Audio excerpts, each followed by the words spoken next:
देखिए, आज धारूहेड़ा नगर पालिका के चेयरमैन पद के उपचुनाव को लेकर नामांकन का आखिरी दिन था और क्या कुछ उसमें हुआ है सीधा हम जानेंगे। हमारे साथ हैं प्रदीप देसवाल जी, जो तहसीलदार है लेकिन उन्हें असिस्टेंट रिटर्निंग अधिकारी यहाँ नियुक्त किया गया है चुनाव में, ताकि तमाम मीडिया के सवालों के वो जवाब दे। क्या कुछ पूरी चुनावी प्रक्रिया होगी, सीधा आज प्रदीप देसवाल जी से ही जानते हैं, क्योंकि आपको बता दें धारूहेड़ा चेयरमैन पद का जो चुनाव है ऐतिहासिक चुनाव है और दिसंबर में भी यहाँ चुनाव हुए थे, लेकिन एक जो चेयरमैन जो चुने गए थे उनकी 10वीं की मार्कशीट को लेकर के चुनाव आयोग ने चुनाव को रद्द कर दिया था और अब यानी कि 12 सितंबर को चुनाव यहाँ होने हैं। उसको लेकर के क्या तैयारियां है प्रशासनिक स्तर पर, सीधा उन्हीं से जानेंगे। जनाब, आज चुनाव का अंतिम दिन था नामांकन का, आज टोटल तक नामांकन, आज नॉमिनेशन का अंतिम दिन था और हमें टोटल 15 नॉमिनेशन प्राप्त हुए हैं। कल 6 नॉमिनेशन प्राप्त हुए थे और आज 9 नॉमिनेशन प्राप्त हुए हैं। नॉमिनेशन जो आज प्राप्त हुए हैं उनकी डिटेल इस प्रकार है। सुदर्शन कुमार हैं, संदीप हैं, मान सिंह हैं, बाबूलाल, हिना यादव, दिनेश यादव, रामनिवास, सुनीता यादव और सुमेर सिंह। तो टोटल 15 प्राप्त हुए नॉमिनेशन। ठीक है, लेकिन आचार संहिता लगी हुई है, किस तरीके की तैयारियां है आचार संहिता को लेकर के, क्या क्या नियम फॉलो किए जाएंगे? आचार संहिता लागू है और एमसीसी जो गाइडलाइंस है सभी कैंडिडेट्स को बता दिया गया है। सभी को इंफॉर्मेशन दे दी गई हमारे दफ्तर की तरफ से। अधिकारी नियुक्त कर दिए गए हैं जो एमसीसी को इन्फोर्स करेंगे। तो हमारी तैयारियां पूरी हैं एमसीसी को लेके और चुनाव को लेके। एक हमें दिख रहा है जिस तरीके से आचार संहिता लगी उसके बाद भी पैसे का बोलबाला यहाँ बहुत ज्यादा है, क्योंकि तमाम जो चुनाव ज्यादातर जो लोग लड़ रहे हैं करोड़पति हैं। अगर हमें इस प्रकार की कोई शिकायत प्राप्त होती है तो हमने उसके लिए भी नोडल अधिकारी नियुक्त किए हैं जो कि धारूहेड़ा नायब तहसीलदार हैं। हमारे पास इस प्रकार की अभी तक कोई शिकायत प्राप्त नहीं हुई है। प्राप्त होगी तो उस पर कार्रवाई करी जाएगी। चलिए, चुनाव लड़ने के लिए क्या निर्धारित किया गया है चुनाव आयोग की ओर से, कितना पैसा है? 10 लाख रुपए 10 लाख रुपए खर्च कर सकता है जी। उसके अंदर क्या क्या कुछ होगा, किस तरीके से? वो सारी हिदायत हमने जो है वो उनको दे दी है, कैंडिडेट्स को एमसीसी गाइडलाइंस दे दी है।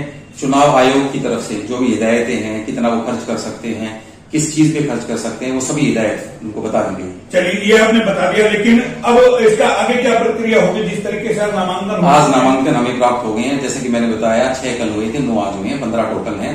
15 की कल सुबह प्रातः 11:30 बजे से स्क्रूटिनी हम स्टार्ट कर देंगे। स्क्रूटिनी के बाद हम जो है विड्रॉल जो है परसों यानी 4 तारीख को विड्रॉल प्रोसेस है। विड्रॉल जो है 3 बजे तक कोई भी विड्रॉ कर सकता है। उसके बाद हम सिंबल अलॉट करेंगे कैंडिडेट की प्रेजेंस में। अच्छा, यहाँ ऐसे कितने लोग हैं जो पार्टी के सिंबल पे चुनाव लड़ रहे हैं? हमारे पास अभी जो है जेजेपी बीजेपी के संयुक्त उम्मीदवार वो आए हैं और बीएसपी से। तो देखिए, ये चुनावी प्रक्रिया है और बखूबी कहीं ना कहीं कहा जाए प्रदीप देसवाल जी के बारे में कि निष्पक्ष तौर पर ये पूरी अपनी जो प्रशासनिक सेवा है वो यहाँ पर दे रहे हैं और किसी भी तरह की कोताही चुनाव में बरती जाए उसको ये बर्दाश्त करने के मूड में नहीं है। सीधा सीधा कह दिया, तमाम जो अधिकारियों की यहाँ ड्यूटी भी लगाई गई है और किस तरीके से अगर कहीं कोई शिकायत इनको मिलती है कि आचार संहिता का कहीं उल्लंघन होता है तो उसको लेकर के जनाब क्या प्रावधान है, क्या कार्रवाई आप कर सकते हैं? अगर कोई वो शिकायत के आधार पे हम पहले जांच करेंगे। मैंने बताया नोडल अधिकारी नियुक्त कर दिए गए हैं इस चीज के लिए। धारूहेड़ा नायब तहसीलदार हैं, शिकायत उनके पास जारी है, लेकिन अब तक हमारे पास इस प्रकार की जैसे आपने बताया कोई शिकायत प्राप्त नहीं हुई है।